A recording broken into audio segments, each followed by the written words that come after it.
Beneath the surface of every small town lies a history most would rather forget. Whispers that never reach the papers, stories that die on trembling lips. At the edge of Ashwood Lane stood the Granger mansion, a towering Victorian estate once admired for its beauty and grandeur. To neighbors, Edmund and Lillian Granger were the perfect couple, refined, charitable pillars of the community. They opened their doors to children who had no one else, presenting themselves as saviors in a world that turned its back on the forgotten. But behind those ornate walls lingered secrets too dark to speak aloud. Children who arrived never returned. Records disappeared. Questions were silenced. The mansion became more than a home. It became a shadow that stretched over the town, swallowing truth in its path. This is not just the story of a family, but of a legacy built on fear, of faces lost to silence, and of a house that still breathes in whispers long after its walls have crumbled. Sorry for the interruption. Where are you tuning in from? Drop it in the comments. At the very edge of Ashwood Lane, where the cobblestones crumble into dirt and the lampposts flicker with a dying glow, stands the Granger mansion. It is a towering Victorian estate with sharp gables that cut into the gray sky, its windows like unblinking eyes staring down upon the town below. Once, long ago, the house radiated grandeur. It was the kind of estate young couples admired as they strolled past, imagining the laughter of children echoing within its walls. But time has not been kind. The paint has peeled into curling strips, the iron gate rusts beneath creeping vines, and the gardens have long since surrendered to weeds and thorns. The mansion does not sit in silence, it broods. Even in daylight, a heaviness lingers around it, an oppressive weight that makes those who walk past quicken their steps. Neighbors insist that the house seems alive, that its windows sometimes glimmer when no light is inside, as though someone or something watches from within. Children dare one another to run across the Granger lawn, but none are brave enough to linger by the door. They whisper that if you listen closely, you can hear faint tapping against the glass, like fingers desperate to be let out. In town, the Granger name is spoken sparingly, never above a murmur. Edmund and Lillian Granger once held a place of prestige.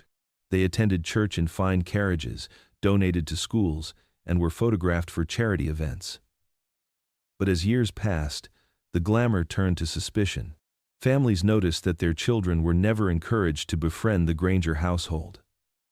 The townsfolk pretended this was by choice, yet deep down they sensed something was wrong. Some claimed the Grangers preferred solitude. Others whispered that solitude was not their choice, it was their curse. Still, the house stands unchallenged. The authorities keep their distance, claiming no reason to interfere with such an esteemed family. The mayor once described the Granger estate as a landmark of dignity and tradition, but privately admitted that even he could not cross its threshold without feeling ill at ease. The few who have been inside, delivery boys, handymen, the occasional guest, rarely speak of it afterward. They emerge pale, with darting eyes, as though they've seen something they cannot name. At night, the mansion becomes a silhouette against the moon, its blackened shape stretching across the neighborhood like a shadow that cannot be escaped. The crickets go silent on Ashwood Lane when the hour grows late. Dogs refuse to approach its fence, and always, in the hearts of those who live nearby, there remains the same question, unanswered for generations. What secrets do the Grangers keep within those walls? And why does the house still breathe with a life of its own? Edmund and Lillian Granger were the embodiment of respectability. To the townsfolk, they appeared as the very picture of grace and refinement, the kind of couple whispered about with admiration at Sunday gatherings. Edmund, tall and deliberate in his manner, carried himself with the air of a man destined for influence. He dressed impeccably, his suits tailored in the latest fashions, his hair always combed with precision. Lillian, delicate in appearance yet commanding in presence, was often seen adorned in flowing gowns, her gloved hands folded neatly in front of her, her smile poised and perfect. Together, they seemed to radiate dignity, as though they were characters torn from the pages of a society magazine. In public, they cultivated a reputation for generosity. Church bazaars, orphanage fundraisers, and hospital benefits were incomplete without a significant contribution from the Grangers. Newspapers frequently published their names alongside flattering descriptions: philanthropists, benefactors, guardians of the less fortunate. Lillian, in particular, was adored by the parish women for her charm and careful manners. She spoke often of the need to uplift abandoned children, how every child deserved the safety of a home. It was this carefully crafted image of compassion that shielded them from scrutiny. Yet behind closed doors, unease crept into conversations. The servants who worked in the mansion rarely stayed long. They left abruptly, with no explanation, their faces pale, as though they had been drained of vitality. When pressed, they gave excuses: ailing relatives, new opportunities, personal matters, but the truth was clear in their eyes. Something within the Granger household was unsettling, though none dared speak it aloud. The children they adopted became symbols of their supposed benevolence. The Grangers would be seen arriving at the church steps with a young boy or girl at their side, smiling as if proud parents. Parishioners whispered blessings, touched by the family's kindness. But the oddest detail was always the same. The children never stayed, a few weeks or months at most, then they were gone. Boarding school, Edmund would say. Sent to live with distant relatives, Lillian would assure. Their explanations were accepted, for who would dare question the town's most charitable couple? Still, attention lingered. Some said Edmund's eyes were too cold, his smiles never reaching them. Others claimed Lillian's charm was practiced, her every gesture rehearsed, as though her warmth was merely a mask. A few even confessed that whenever the couple walked into a room, a chill seemed to follow, dimming the atmosphere no matter how brightly the chandeliers burned. The Grangers were, to the world, perfect, too perfect. Their carefully polished image concealed shadows, and though the townsfolk sensed something unspoken, they remained silent. Respectability was a powerful shield, and few were willing to risk piercing it to discover what lay beneath.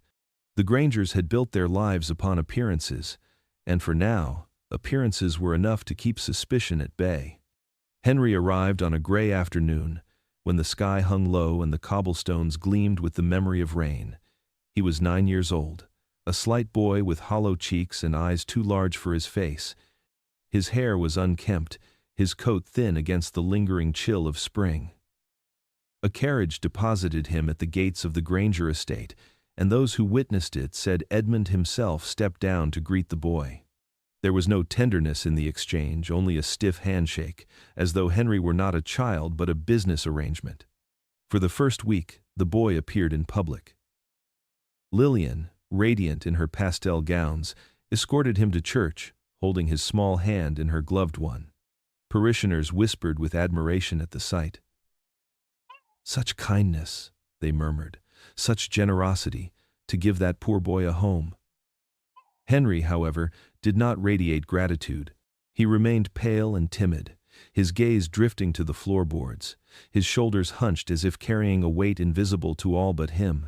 When spoken to, he responded softly, almost apologetically, as though afraid his very existence might inconvenience someone. Yet just as swiftly as he appeared, he was gone. By the second month, there was no sign of Henry at church, nor on the streets, nor in the company of the Grangers. When curious townsfolk asked, Lillian explained with her practiced smile that he had been enrolled in a fine boarding school to secure a proper education. Edmund confirmed the story with a curt nod, assuring everyone that the boy's future was in capable hands. Their words carried such authority, such effortless confidence, that no one dared to press further. But doubts lingered. Boarding schools, after all, sent letters, and townsfolk expected to hear of Henry's progress. None came. One of the maids, a young woman dismissed soon after, confided in a friend that she heard the boy crying at night in the west wing, his sobs muffled by heavy doors. Another neighbor swore she saw Henry's face in the upstairs window long after the Grangers claimed he had departed, his small hand pressed desperately against the glass before being yanked back into the shadows. Still, the town convinced itself of the lie. To question the Grangers was to risk ridicule, or worse, their disfavor. And so, the boy became a fleeting memory, spoken of only in hushed tones. Henry had arrived, pale and trembling, and then he was gone, vanished into the silence of the Granger estate, swallowed by its walls as though he had never existed at all. In the years that followed Henry's disappearance, the Granger household became a revolving door for children whose names were spoken only briefly before fading into silence. One after another, they arrived, small figures with battered suitcases, and hesitant steps ushered through the wrought iron gates under the approving gaze of Edmund and the carefully composed smile of Lillian. At first, the town admired their apparent devotion. Each new adoption was greeted with praise, the Grangers celebrated as noble caretakers of those whom society had abandoned. But with time, admiration gave way to unease. The pattern was always the same. A child would appear in public for a handful of weeks, paraded at Sunday service, or seen walking stiffly beside Lillian in the market square. Their faces were pale, their smiles timid, as though rehearsed rather than genuine. Townsfolk would remark on how fortunate the child was to have found a place in such a grand home, though in private some admitted the children never looked entirely comfortable in the Grangers' presence. And then, just as quickly as they had arrived, they vanished. The explanations were endless. One was supposedly sent to live with a cousin in the country, another enrolled at a prestigious school in the city, another taken abroad to broaden their education. Edmund delivered these stories with such certainty, and Lillian with such warmth, that even the most doubtful neighbors hesitated to contradict them. And yet, none of the children ever returned for visits. No letters arrived, no photographs were shown. The children seemed to slip into thin air, leaving behind only whispers and the memory of wide, uneasy eyes. By the fifth disappearance, rumors swelled beneath the polite surface of town life. Some muttered that perhaps the children had fallen ill and been hidden away to avoid scandal. Others suspected negligence, that the Grangers' wealth afforded them indulgences at the expense of their wards. A few dared to whisper darker things, that the mansion itself was swallowing them, that the Grangers' charity was nothing but a mask. But wealth is a powerful silencer. The Grangers' donations funded the church's restoration, the school's new roof, and the mayor's campaign. To speak against them was to risk one's livelihood, one's standing, even one's safety. So the townsfolk remained quiet, though their eyes lingered uneasily on the mansion when they passed. The children kept arriving, their faces blurring together, their names slipping quickly into obscurity. Each disappearance was swallowed by the polite fictions the Grangers fed the town, and each silence only deepened the dread that no one dared to put into words. The Granger mansion was vast, a labyrinth of corridors and staircases that twisted into corners few dared to tread. Yet among all its many rooms, none held as much dread as the West Wing. To the casual visitor, it was simply closed off, explained away by Edmund as a section under renovation or a part of the house we no longer use. But to those who worked within its walls, the locked wing was a place of whispered fears and unspoken truths. Servants, often young and desperate for employment, learned quickly to avoid questions. They noticed the heavy brass key that Edmund kept on his watch chain, the way Lillian's eyes sharpened whenever anyone strayed too close to the wing's double doors. Those doors, tall and forbidding, were reinforced with iron latches uncommon in a residence meant for elegance, and always, without fail, they remained locked. Dust gathered outside them, but within, life stirred of that, the servants were certain. At night, when the mansion seemed to sigh with the weight of its secrets, faint sounds drifted through the walls of the West Wing, knocks that were too deliberate to be the house settling, whimpers that rose into muffled cries before being abruptly cut short. Some claimed to hear scratching, as though small hands clawed desperately against the wood. The maids confessed to one another, in hurried whispers before sleep, that the sounds chilled their blood. But never did they speak of it in front of the Grangers. One butler, emboldened by drink, once ventured to press his ear against the locked doors. He lasted only moments before stumbling back, his face drained of color. He gave his notice the next morning and left town without explanation. Those who had known him well said his silence was not born of discretion but of fear. Whatever he had heard that night, he carried it to his grave. Dismissals were swift for those who pried too much. One maid, curious and naive, asked Lillian why the wing remained closed. Lillian's lips curved into a smile, but her eyes, cold and unblinking, warned of consequences unspoken. The maid was gone within the week. Her departure explained away with the same casual lies the Grangers spun about the vanished children. And so, the locked wing remained untouched, its secrets festering behind iron and wood. The servants learned to avert their eyes, to quicken their pace when passing the corridor, to silence their own ears against the cries that bled into the night. Whatever the Grangers kept there was never meant to be seen, and those who served them knew that curiosity was not only dangerous, it could be fatal. It was only when an inquisitive clerk at the county records office began piecing together scattered documents that a disturbing pattern emerged. On the surface, the Grangers' adoptions appeared legal, even commendable. Papers were signed, fees were paid, and signatures from faraway orphanages bore the official seals of institutions that, at first glance, seemed legitimate. But the more the clerk studied, the more the details unraveled. Each child the Grangers welcomed came from places far removed from Ashwood Lane, distant orphanages tucked into cities no townsfolk had ever visited, rural institutions that left no address other than a name scrawled across fading ink. The peculiarities multiplied. In every case, the children were chosen with meticulous precision. None had surviving relatives, no siblings, no grandparents to demand answers. They were the ones who had slipped through the cracks of society, runaways plucked from alleys, orphans left unclaimed after tragedy, the forgotten who existed only in ledgers that no one ever thought to examine closely. It was as if Edmund and Lillian knew exactly where to look, their influence reaching far enough to pluck children from obscurity without leaving so much as a ripple behind. Rumors spread quietly, carried by those who had reason to visit the records office or handle paperwork for the church. Questions surfaced. Why were the Grangers always permitted to bypass waiting lists?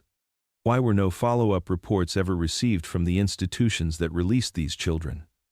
No one dared ask the Grangers directly, for their wealth and polished manners remained an impenetrable shield.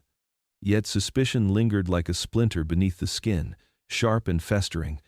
One orphanage in particular, a decaying building on the outskirts of a northern town, seemed tied to more than half of the missing children. Yet when a traveling pastor attempted to visit, he found the building shuttered, its windows broken, its halls abandoned. Records suggested it had closed years before, though its signature continued to appear on adoption papers stamped and approved. The discovery chilled him, though he shared it with no one, fearing disbelief or worse, reprisal. The Grangers' ties to these institutions were invisible threads stretching outward from Ashwood Lane, binding their home to shadows far beyond the town's borders. No child they chose had anyone to fight for them, no one to chase them should they vanish. It was a system designed not for charity, but for concealment. And while polite society applauded their supposed generosity, those who looked deeper began to realize that the Grangers were not rescuing children from abandonment. They were selecting them with the precision of collectors, ensuring that once the gates of their mansion closed, no voice would rise to demand the missing be found. Eleanor May was unlike the other children who passed through the Granger household. 14 years old, and already hardened by years of fending for herself, she carried a fire in her eyes that could not be dimmed by polite smiles or gentle lies. When the Grangers presented her at church, dressed in a pale blue frock that Lillian had chosen for her, townsfolk noted how she stood apart. She did not cling timidly to Lillian's arm or bow her head when spoken to. Instead, Eleanor's gaze roamed the pews, sharp and unyielding, as though she were taking the measure of every face before her. At first, the Grangers seemed proud to display her, remarking on her intelligence, her wit, her potential. Lillian would touch her shoulder and say, "Such a blessing to have a child with such spirit." But those who looked closely noticed that Eleanor rarely smiled in return. Her lips remained pressed into a thin line, her posture stiff, as though she were bracing herself against something unseen. Unlike the others before her, Eleanor did not simply accept the Granger household as her fate, she questioned it. Servants whispered that the girl explored rooms she was not meant to enter, pressing on locked doors, testing the latches of windows. She asked questions no one dared voice aloud. Why were certain parts of the house forbidden? Why did the other children never return for visits? Why did the west wing echo at night with sounds that no one explained? Her defiance unsettled the Grangers. Edmund grew curt with her, his polished exterior cracking to reveal a flash of irritation when she pushed too far. Lillian, always the softer mask, tried coaxing Eleanor with sweet words, but her patience wore thin when the girl refused to bend. Eleanor's last sighting became the subject of endless whispers. A neighbor, walking home late, swore she saw the girl at the upstairs window of the mansion. Her hand was pressed against the glass, fingers splayed wide, her expression pale and desperate. She lingered only for a moment before being yanked back into the darkness, as though unseen hands had claimed her. The image haunted the neighbor for the rest of her days. When townsfolk asked where Eleanor had gone, the Grangers offered the same rehearsed explanations. She had been sent to study with distant relatives. She was thriving, they insisted, in an environment better suited to her talents. Yet no letters came, no relatives appeared, and Eleanor May's name slipped into silence like all the rest. Still, those who remembered her fiery spirit could not forget the sight of her at that window, a fleeting glimpse of defiance before the mansion swallowed her whole. The town had long since learned that wealth could smooth over even the deepest cracks in conscience. For every child who vanished behind the Granger gates, there were whispers, suspicions, even moments of outrage. But those moments never lasted. A new wing would appear on the library, its shelves lined with volumes stamped with golden plaques reading, "Donated by Edmund and Lillian Granger." The church received stained glass imported from Europe, casting colored light across the pews each Sunday. The mayor's campaign posters bore slogans of progress and prosperity, all underwritten by the Granger fortune. Each gift was a silken rope, binding the town tighter in gratitude and complicity. Local authorities, when asked about the peculiar number of disappearances, shrugged and dismissed them as coincidences. The constable, a stout man with a fondness for brandy, declared that the Grangers were good people who had done more for the community than anyone else. When pressed, he would wave off concerns with a gruff, "Children move about, don't they? Perhaps they found better opportunities elsewhere." His words were delivered with the air of finality, though his eyes betrayed unease whenever the mansion was mentioned. Teachers, too, avoided the subject. They noted the absences, the empty seats where the adopted children should have been, but kept their records neat and unquestioning. Priests preached of charity, of the noble sacrifices made by families like the Grangers, their sermons echoing with a practiced reverence. To question such benefactors would be to bite the very hand that funded their chapels and schools.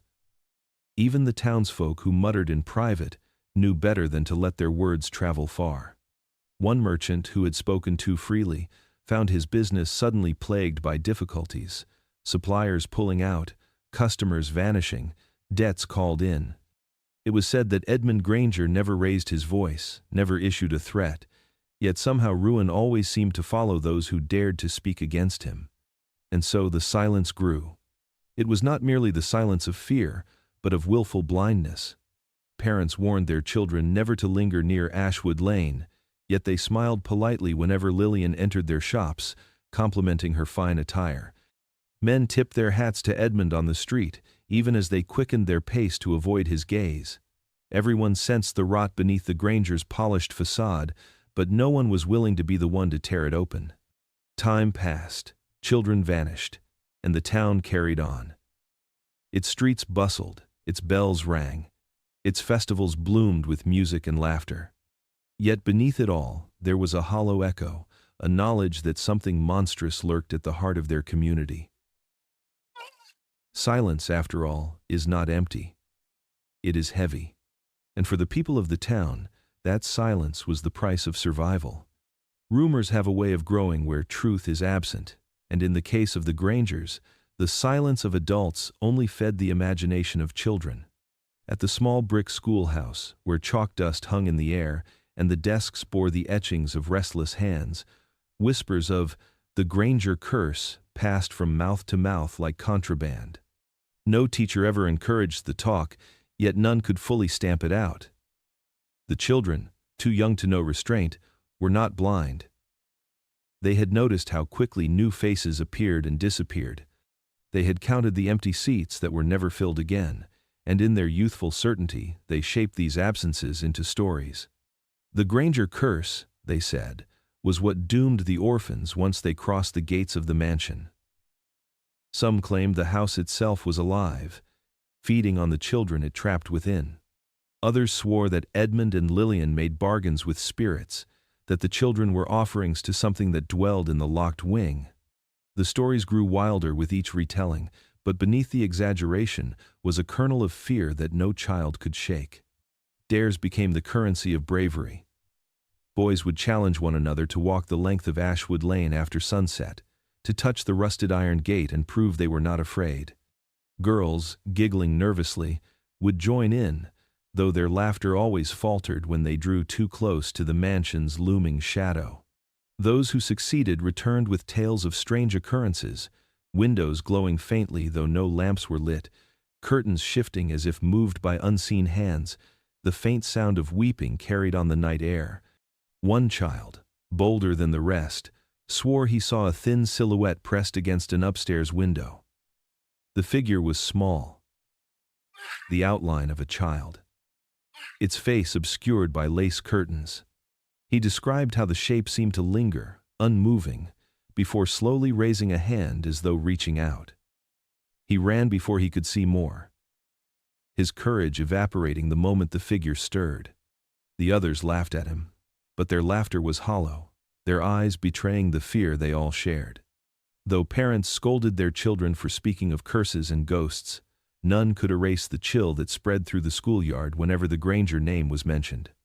For the young, truth was irrelevant. What mattered was the certainty that something unnatural clung to the house at the edge of town, and in their innocent cruelty, they gave it a name that would linger long after their childhood games were forgotten: the Granger curse. The arrival of Miss Margaret Alcott had been seen as a sign of refinement. The Grangers, in their endless quest to present themselves as model benefactors, announced that a governess was to be hired to provide the adopted children with proper education, etiquette, and moral instruction. Margaret, a woman of 26 with sharp features and an even sharper wit, was well suited for the role. She was respectable, meticulous in her habits, and carried herself with the kind of dignity that earned her quiet admiration in the town. Her decision to take employment with the Grangers was met with approving nods. Surely, people said, only a household of the highest standing would employ a woman of her caliber. For a time, all seemed as it should. Neighbors glimpsed her walking the grounds with a small group of children, a book tucked under her arm, her posture upright. She attended Sunday service alongside the family, seated just behind Lillian, her gaze lowered but alert. Some even claimed she softened the atmosphere of the Granger household, her presence a reminder that not all within those walls was cloaked in secrecy. But this impression was short-lived. After 3 months, Margaret Alcott vanished as though she had never existed. No one in town could recall seeing her leave. There was no farewell visit, no mention of her departure at church.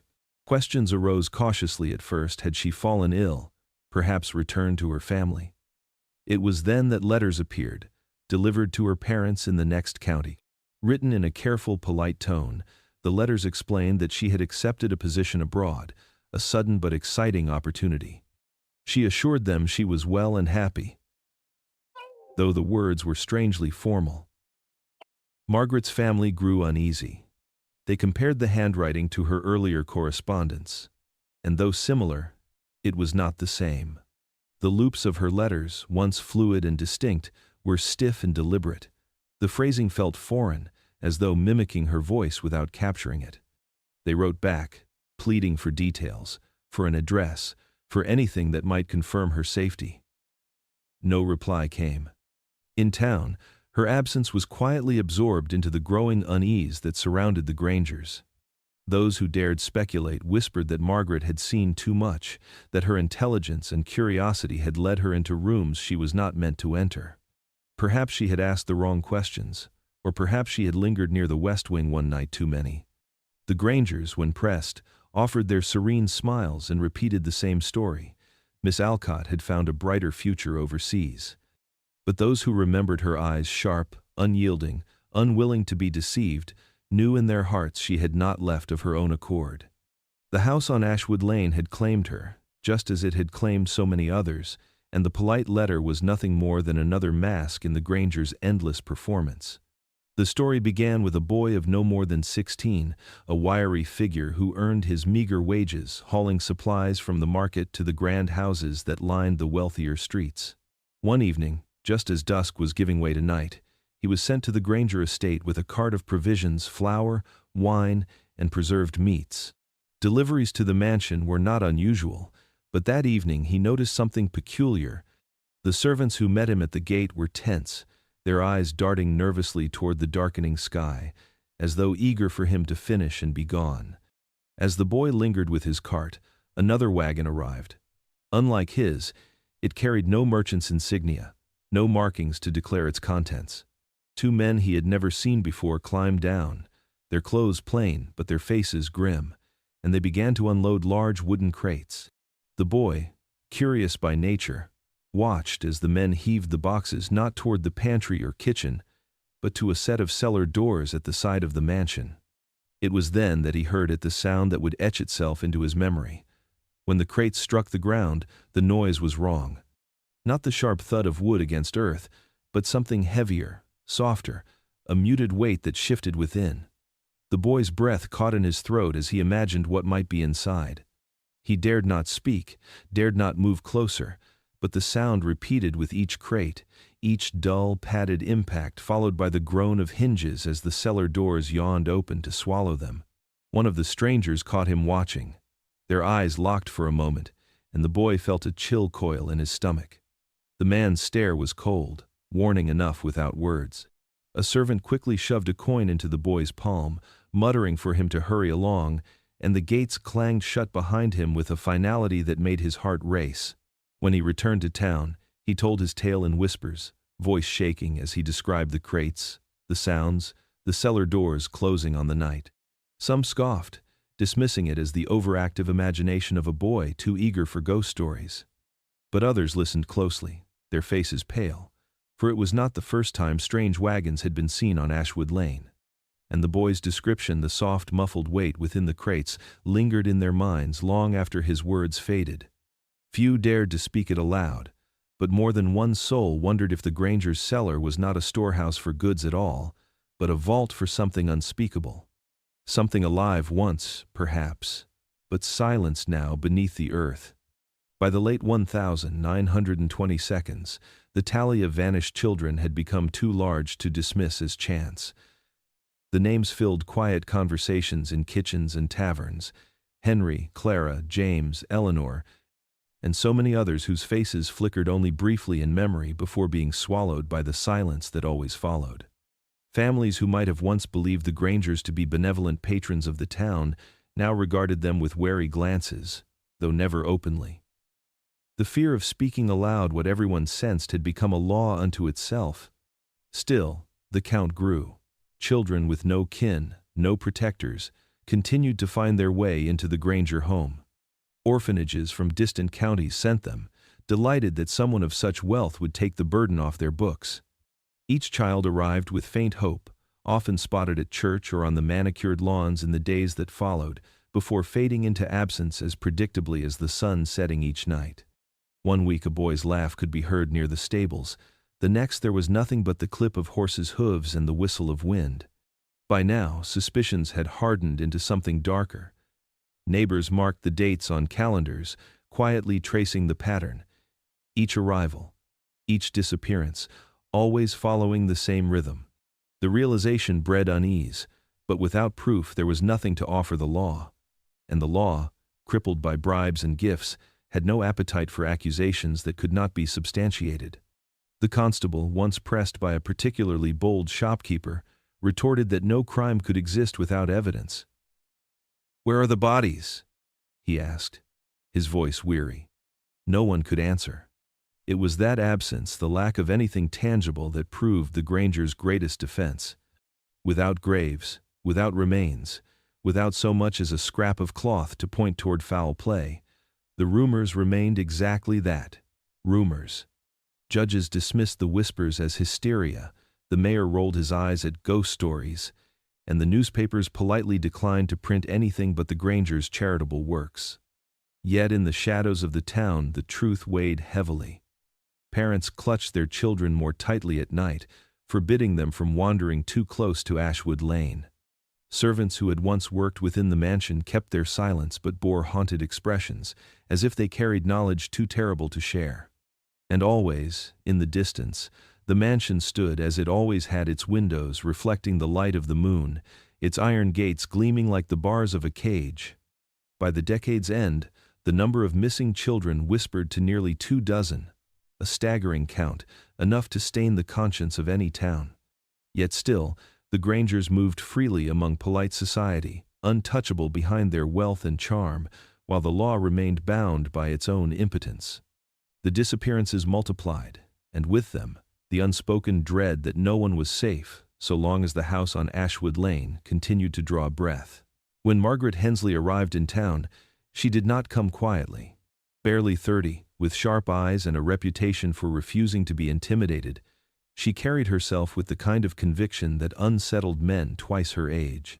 She had been sent by the state as part of a new initiative to standardize adoption records, a task most would have treated as routine.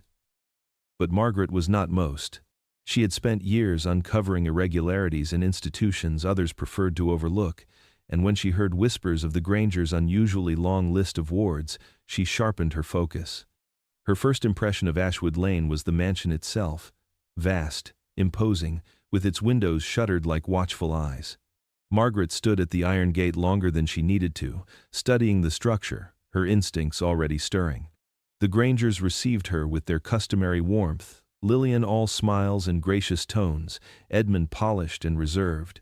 Yet beneath the surface charm, Margaret sensed an unease. She noted how Edmund's eyes lingered on her papers, how Lillian's compliments felt too rehearsed, too eager. When Margaret began her work, the inconsistencies surfaced almost immediately. Adoption records from orphanages bore dates that did not align with church registries. Signatures varied, some penned with shaky imitations of handwriting she had seen on other documents.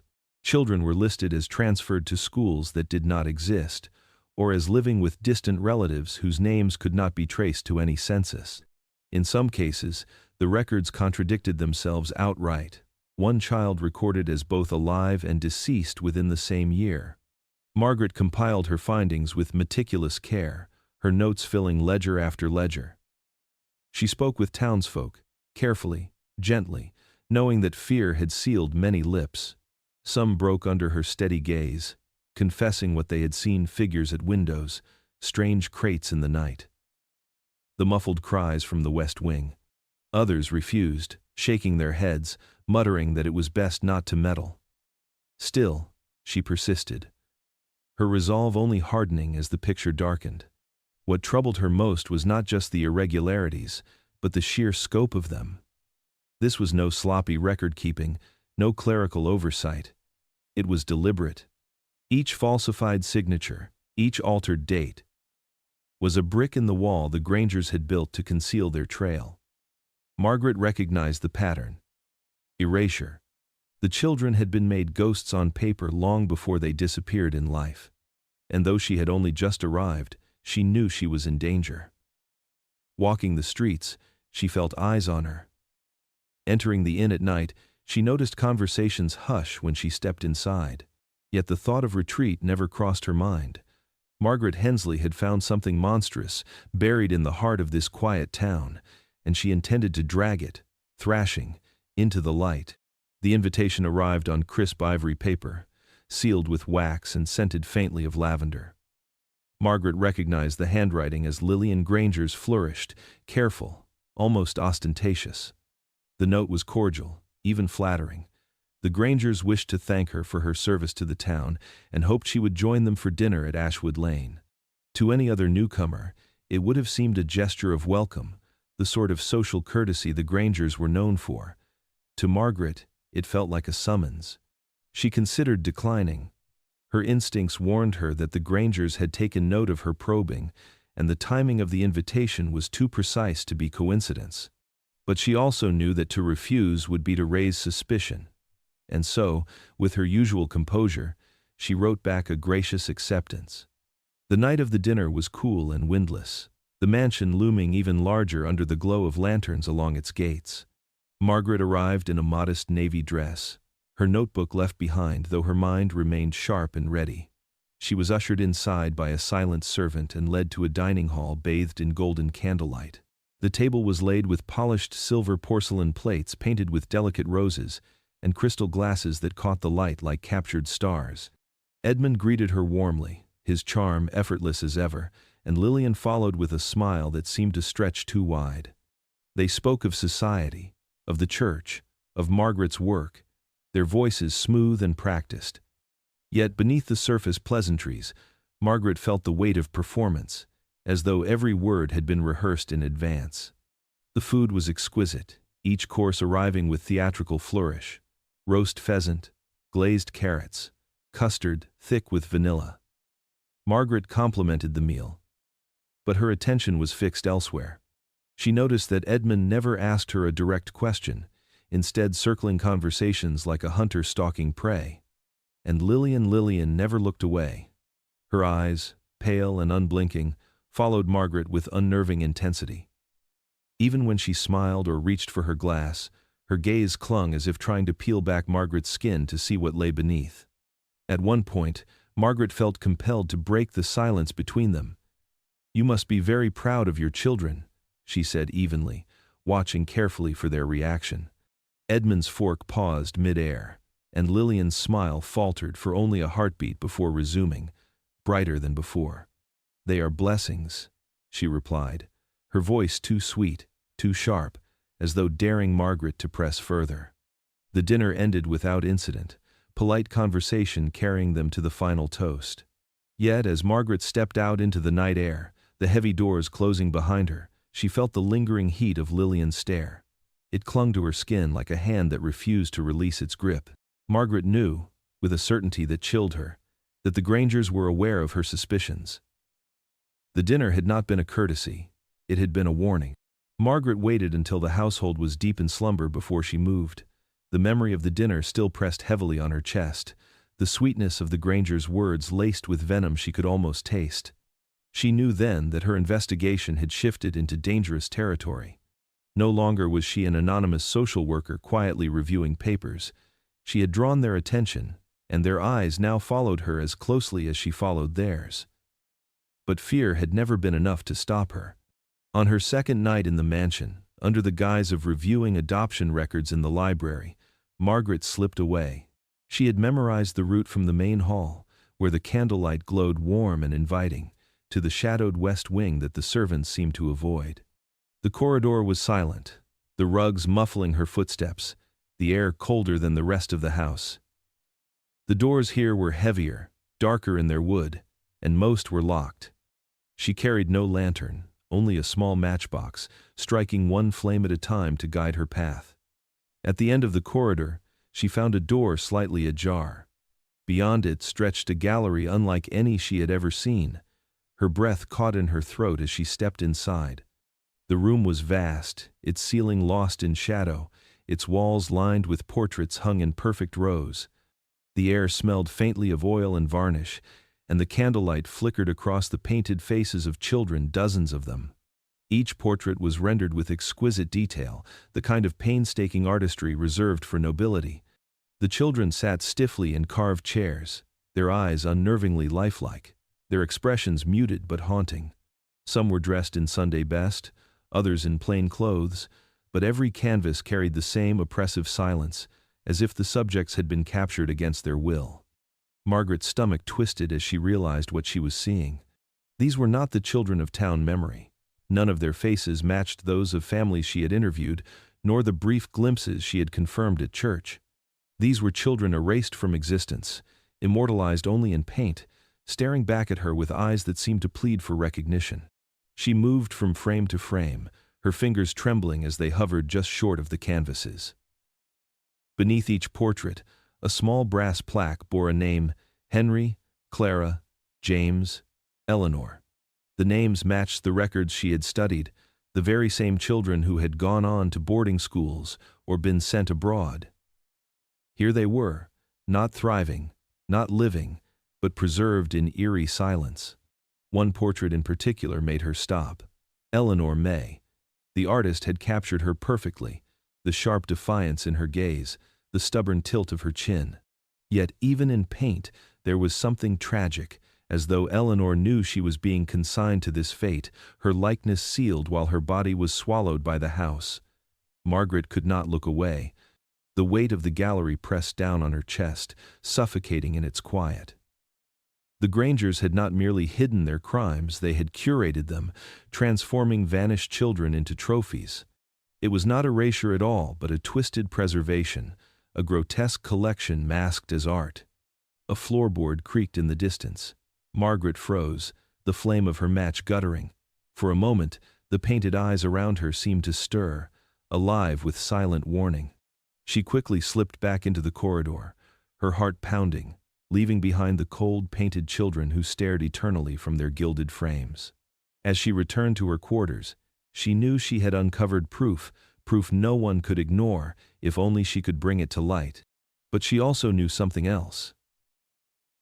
The Grangers would not let her leave with such knowledge unchallenged. Margaret lay awake long after slipping back from the West Wing, the image of the portrait gallery seared into her mind. She had uncovered disturbing truths before: orphans mistreated, funds siphoned, children placed in homes unfit for dogs, but nothing compared to this. Those portraits were not decorative keepsakes. They were deliberate, reverent, and arranged with the care of a shrine. She understood it now. The Grangers had not built their reputation on philanthropy. They had built it on possession. The next morning she returned to her work with a facade of calm, quietly leafing through documents in the library while her thoughts churned. She cross-referenced names from the adoption ledgers with the plaques beneath the paintings, and everyone matched. The falsified records, children supposedly at boarding schools or with distant relatives, were nothing more than covers for what hung on the walls of that gallery. Each altered date, each forged signature, led to the same conclusion. The moment a child entered the Granger household, their fate was already sealed. The truth pressed on her like a physical weight. The Grangers were not parents, they were collectors. Children were not welcomed into their home for nurture or care, but chosen, displayed, and erased. The thought sickened her. But there was something even more grotesque: the artistry of it all. Whoever painted those portraits had captured more than likeness. There was life in those eyes, the faint impression of breath, as though the canvas itself held the final trace of each child's soul. It was not merely memorial, it was ownership. Margaret remembered Eleanor May's portrait most vividly. The artist had frozen her in defiance, that unbroken spark lingering forever in oils and pigments. It was a mockery of her resistance, a cruel declaration that even her spirit had been pinned like a butterfly beneath glass. The gallery was a statement. Margaret realized a display of power. The children had not been allowed to vanish quietly. They had been catalogued, arranged, and admired, as though Edmund and Lillian believed their legacy lay not in charitable acts but in this grotesque collection. The notion twisted deeper the more she thought about it. Every benefaction to the town, every gilded donation to the church, was simply the outer mask of their obsession. They had woven themselves into the fabric of the community so thoroughly that no one would dare challenge them. Behind the smiles, behind the generosity, they indulged in a hunger that could never be satisfied. The gallery was proof of that hunger, dozens of faces staring outward, each one a conquest, each one a possession. Margaret shuddered as the realization settled. They would never stop. So long as orphanages produced children with no families to remember them, the Grangers would continue to collect, painting and preserving each life before extinguishing it. It was not random cruelty. It was ritual. It was purpose. That night, when Margaret closed her eyes, she saw not darkness, but a long corridor lined with frames. The children's faces blurred together, their painted mouths threatening to open, their eyes unblinking, begging her to act. She woke drenched in sweat, her heart pounding with a clarity she could no longer ignore. The Grangers had built a museum of the forgotten, and until someone tore it down, they would go on curating their dreadful gallery, one child at a time. Margaret had not planned to return to the West Wing so soon, but the images of the painted children left her restless, her conscience gnawing at her every waking moment. She told herself she needed more proof, something tangible beyond forged signatures and oil portraits. But deep down, another truth drove her forward. A faint, desperate hope that perhaps not all of the Grangers' victims had been reduced to canvas. On her third night in the mansion, she stole away again, her footsteps careful along the silent halls. She carried only a stub of candle shielded by her hand. The air grew colder as she entered the forbidden corridor. The walls themselves seemed to press closer, the silence heavier, broken only by the faint groan of the house settling. But then something else. A sound. Faint, muffled. The quick, shallow hitch of breath. Margaret froze. The noise came from behind a door near the end of the hall, one she remembered seeing but had never tested. Her pulse thundered in her ears as she pressed her palm against the wood. It vibrated faintly with movement. Summoning her courage, she tried the handle. It resisted at first, but to her surprise, it turned. The door creaked open, revealing a small, dimly lit chamber. Inside, huddled in the corner, was a boy no older than 10. His cheeks were hollow, his frame gaunt, his eyes wide with terror at the sudden intrusion. He flinched as Margaret entered, shrinking away as though expecting a blow. Her heart broke at the sight. She crouched low, softening her voice. "It's all right," she whispered. "I'm not here to hurt you. I'm here to get you out." The boy stared at her, uncertain, trembling. At length he whispered back, voice hoarse as though from disuse, "They'll know." Margaret's throat tightened. She knelt closer, assuring him again and again that she would protect him, that he would see daylight and freedom. Slowly, hesitantly, the boy allowed her to help him to his feet. His legs were weak, shaking beneath him, but he clutched her arm with surprising strength, as though her promise was the only thing keeping him upright. They made their way through the corridor, every shadow threatening, every creak of the floor like a scream. Margaret's plan was simple out the servants' entrance, into the night, and straight to the authorities with the living proof she had prayed to find. But as they neared the stairwell, the house seemed to shift against them. A door slammed somewhere behind, the sudden sound so sharp the boy cried out. Footsteps followed, measured, deliberate, echoing up from below. Margaret's blood turned to ice. The Grangers knew. The boy clutched her tighter, his face pale with dread. "It's them," he breathed. She dragged him forward, urgency replacing stealth, but the mansion had transformed. The once familiar halls twisted into a labyrinth, every corridor stretching too long, every turn leading back into darkness. The candle guttered in her hand, shadows leaping across the walls like predators. Somewhere behind them, a woman's voice, Lillian's, called softly, almost sing-song. "Margaret, where are you?" The trap had sprung. Margaret had found her proof, her living evidence. But with it she had invited the Grangers' full attention. Now every second mattered. Escape was no longer a plan. It was survival. The night the fire began, the town was wrapped in an uneasy quiet. Clouds smothered the moon, and Ashwood Lane was darker than usual, the silhouette of the Granger mansion looming like a monolith against the sky. Margaret had not been seen for several days, and whispers had already begun circulating through the taverns and shops. Some claimed she had gone back to the city. Others murmured that she had gone too far in her prying and been dealt with, as so many before her. No one dared say the words aloud, but everyone suspected the same. Margaret Hensley had joined the long line of the Grangers lost. Then, just past midnight, a glow appeared at the mansion's highest windows. At first it was mistaken for candlelight, perhaps a late vigil by Lillian or Edmund. But the glow grew, shifting from amber to a violent orange, until tongues of flame licked through the roofline. Within minutes, the entire west wing roared like a furnace. The alarm spread quickly. Neighbors rushed from their beds, drawn by the unnatural glow that painted the night sky. One by one, townsfolk spilled onto Ashwood Lane, their faces pale as they watched the inferno consume the mansion. The fire hissed and cracked, each burst of sparks scattering like wild stars into the air. The Granger estate, once a proud monument of wealth, was reduced to a monstrous beacon, visible from miles away. And there, on the lawn before the blaze, stood Edmund and Lillian. Their composure struck the crowd as chilling. Neither shouted for help, nor moved to salvage possessions. They stood side by side, their silhouettes outlined in searing gold, their eyes fixed on the flames. Edmund's face was stony, unreadable.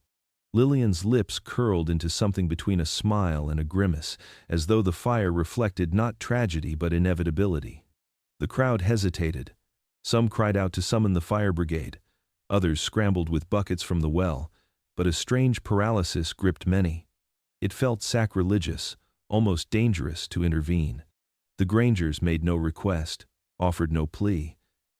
They seemed to command the fire, as though it were part of some larger, inscrutable design. Inside, screams might have been imagined or real.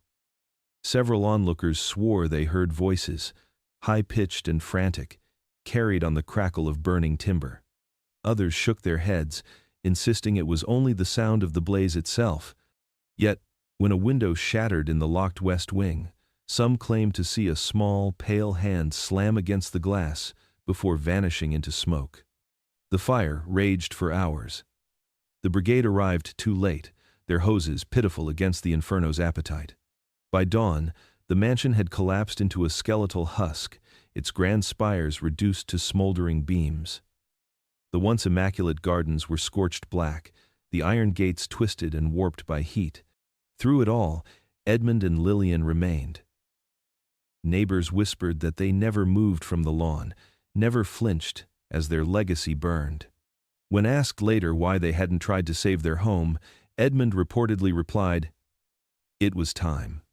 But for those who had seen their faces illuminated by firelight, it wasn't resignation they remembered. It was satisfaction. The fire had not destroyed the Grangers. It had completed them.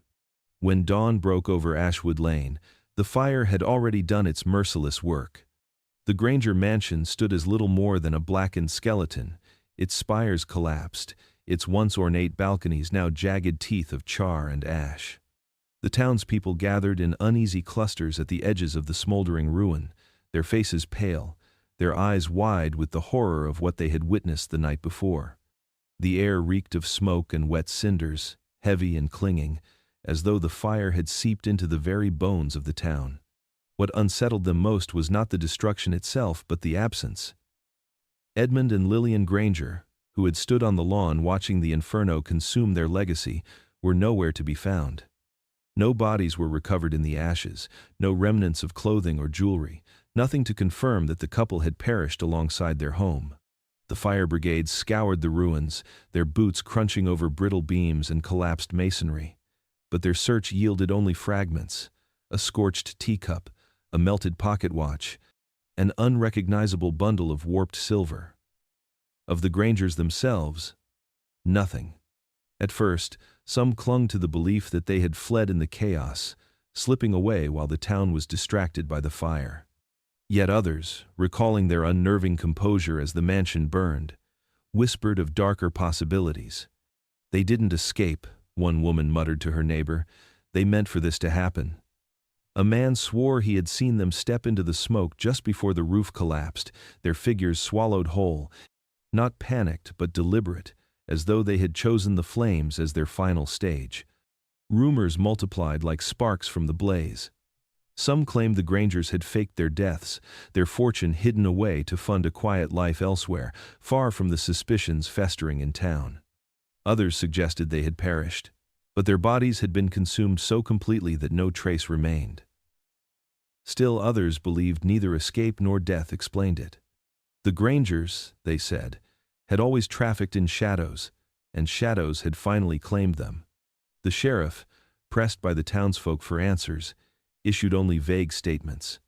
He spoke of the intensity of the fire, how it could easily reduce a body to ash, how identifying remains in such destruction was nearly impossible, but behind his words was unease. He had been there that night too. He had seen the couple standing side by side, watching their empire collapse. He had seen the strange stillness on their faces, and though he would never admit it publicly, he too wondered if they had walked willingly into some fate beyond comprehension. Children whispered of ghostly figures wandering the ruins, two silhouettes standing amid the smoke, hand in hand. Adults dismissed such tales, yet few dared walk Ashwood Lane after dusk. The mansion's charred skeleton loomed like a warning, its blackened timbers creaking in the wind, and the absence of the Grangers was worse than their presence had ever been. For death brings closure, but disappearance leaves only questions. And so the Grangers became not a tragedy but a legend.